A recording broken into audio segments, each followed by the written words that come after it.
think a lot of people were wrong on J-Mo, including really us. Maz, not you, but Maz, you. And I don't want to say I'm wrong on this.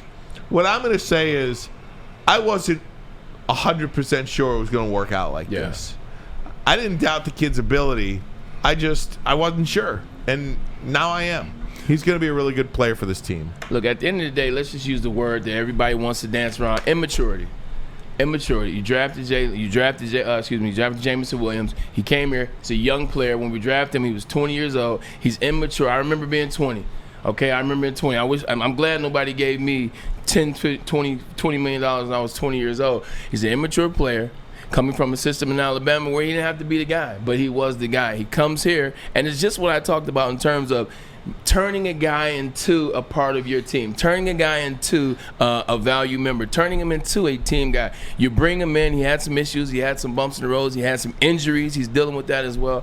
But as he's dealt with things, he's gotten better along the way. He dealt with the injury, he got better towards the end of his first year. He had the little mishap with the gambling, then he comes back in his offseason. You see him working during training camp. It wasn't perfect in training camp, but you saw him trying to catch passes on the jug machine. You saw him, you heard guys talking about him. You saw Amon-Ra St. Brown, kind of their big brother, arm around his shoulder during that process. You saw him when he finally got back in the league, when he got back reinstated. He's gotten better and better. But what have you always seen? You've seen him blocking. You've seen him there. You've seen him smiling. You've seen him loving to be a part of the team. You see him smile when he does his interviews.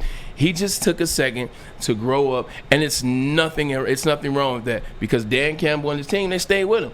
They stayed with him. They had his back. He has their back. And I think you're going to see something very special out of Jameson Williams this year. Maybe that's why they don't need another guy. Maybe he's going to surprise you like I hope that he always would. He could turn into that guy. There's still a reason why they were going to win that national championship when he got hurt. There's still a reason, and he's still that guy, but now I think he's more mature. Now I think he learns what it means to be on a part of a team. I don't necessarily know if Alabama's a team. Hey, I said it out loud. I don't know if those Crimson Tide guys are a team. But I tell you what, Jameson Williams is coming around, and I think everybody is really starting to be high on Jameson Williams. You saw how he ended that game, the NFC Championship game, 2 touchdowns.